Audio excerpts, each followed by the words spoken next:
श्री स्वामी समर्थ. स्वामी महाराज तुमच्या सर्व चांगल्या इच्छा पूर्ण करो ही स्वामींच्या चरणी प्रार्थना करते आणि आजच्या या नवीन व्हिडिओला सुरुवात करते.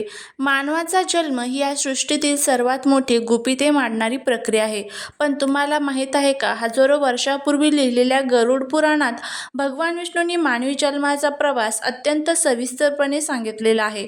आत्मा गर्भात कसा प्रवेश करतो, 9 महिने बाळ कसं वाढत असतं आणि सर्वात महत्त्वाचं म्हणजे होणारे बाळ मुलगा असेल की मुलगी, आणि त्याचबरोबर ज्या घरामध्ये मुलगी जन्माला येते त्यांच्यासोबत नक्की काय घडत असतं याबद्दलची संपूर्ण माहिती आपण या आजच्या व्हिडिओमध्ये जाणून घेणार आहोत. आजच्या व्हिडिओमध्ये आपण गरुड पुराणातील याच रहस्यमय सत्यांचा उलगडा करणार आहोत.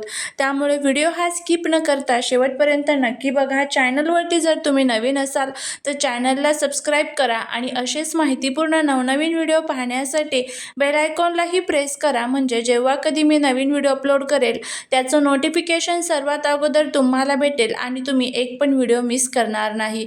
त्याचबरोबर कमेंटमध्ये जय माता लक्ष्मी लिहायला अजिबात विसरू नका.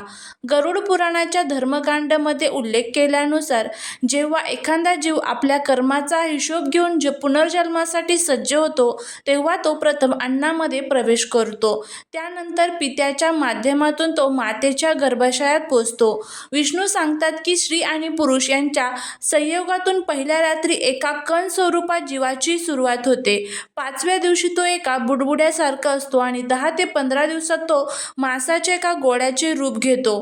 25व्या दिवशी त्याच्यामध्ये पंचतत्वांचा म्हणजेच पृथ्वी, जल, अग्नी, वायू, आकाश यांचा प्रभाव पडू लागतो आणि हळूहळू अवयव तयार होऊ लागतात. आता आपण सर्वात महत्त्वाच्या प्रश्नाकडे वळूया. मुलगा किंवा मुलगी कसं ठरतं? गरुड पुराणानुसार हे सर्व शुक्र म्हणजेच वीर्य आणि शोणित म्हणजेच रज यांच्या प्रमाणावरती अवलंबून असते. मुलगा जर गर्भधारणा प्रसंगी पित्याचे शुक्र अधिक प्रबळ असेल तर मुलाचा जन्म होतो आणि जर मातेचे रज शोणित अधिक प्रबळ असेल तर मुलीचा जन्म होतो. गर्भातील 9 महिन्यांचा प्रवास सुद्धा आपल्या धर्मशास्त्रांमध्ये सांगितलेला आहे. गरुड पुराण सांगते की 3ऱ्या महिन्यात हात, पाय, डोके दिसू लागतात. 5व्या महिन्यात बाळाला भूक आणि तहान लागू लागते. 6व्या महिन्यात बाळ गर्भात हालचाल करू लागते. 7व्या महिन्यात बाळाला शुद्धी येते आणि त्याला आपल्या पूर्वजन्माच्या कर्माची आठवण होऊ लागते. या काळात बाळ देवाकडे प्रार्थना करते की हे देवा, मला या नरक सदृश्य गर्भातून बाहेर काढ. मी बाहेर गेल्यावर तुझे नामस्मरण करेल. पण जन्म घेताच मायेच्या प्रभावामुळे बाळ ते सर्व विसरून जाते आणि रडू लागते.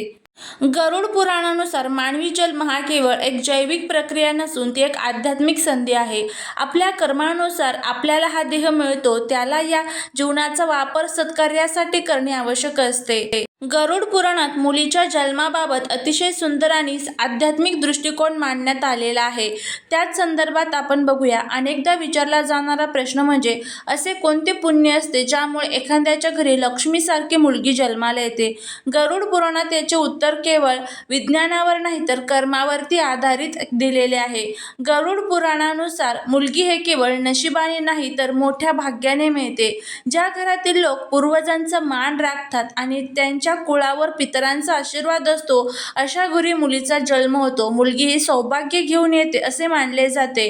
विष्णू पुराणात आणि गरुड पुराणात एका संवादादरम्यान असे सूचित केले आहे की ज्या व्यक्तीने आपल्या मागील जन्मात स्त्रीचा आदर केला आहे आणि कोणाचेही मन दुखावले नाही अशा व्यक्तीला कन्यारत्नाचे सुख मिळते. मुलगी होणे ह्या व्यक्तीचे सात्विक कर्माचे प्रतीक मानले जाते. गरुड पुराणात मुलीच्या जन्माचे रहस्य सांगताना म्हटले आहे की मुलगा एका कुळाला पुढे नेतो पण मुलगी ही 2 कुळांचा, माहेर आणि सासर यांचा उद्धार करते. ज्या आई वडिलांच्या नशिबात कन्यादान करण्याचे पुण्य असते ते अत्यंत भाग्यवान मानले जातात.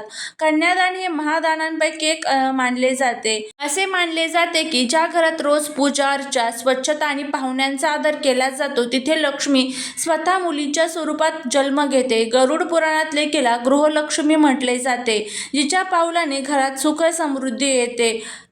गरुड पुराण आणि इतर पौराणिक संदर्भांनुसार ज्या घरात मुलीचा जन्म होतो त्या कुटुंबावर आणि वातावरणावर होणाऱ्या परिणामांचे अत्यंत सकारात्मक वर्णन केले आहे.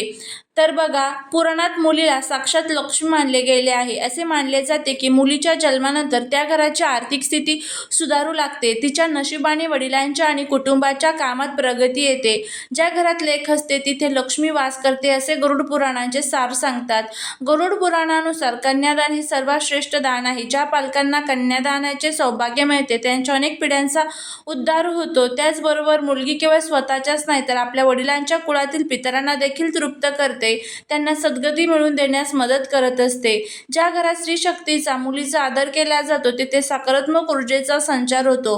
पुराणात म्हटले आहे की जिथे लक्ष्मीचा म्हणजे स्त्रीचा, मुलीचा मान राखला जातो तिथे देवांचा निवास असतो. मुलीच्या जन्मामुळे घरातील कलह कमी होतात आणि वास्तूमध्ये शांतता येते. मुलीचा जन्म हा कुळाचा वंश वाढवतो, पण मुलीचा जन्म दोन भिन्न कुटुंबांना एकत्र जोडण्याचे काम करत असतो. तिच्यामुळे दोन घराण्यांचे संस्कार एकत्र येतात आणि सामाजिक वीण घट्ट होते. असे मानले जाते की अत्यंत पुण्यवान आत्म्यांनाच मुलीचे पालक होण्याचे भाग्य मिळते. मुलीचा सांभाळ करणे, तिला शिक्षण देणे, तिचे कन्यादान करणे ही एक मोठी आध्यात्मिक साधना आहे. तर आपण बघितलेलं आहे कोणत्या घरी मुलगी जन्माला येते आणि त्यांच्यासोबत नक्की काय घडत असते. जर तुम्हाला ही माहिती आवडली तर लाईक, शेअर, सबस्क्राईब करा. श्री स्वामी समर्थ.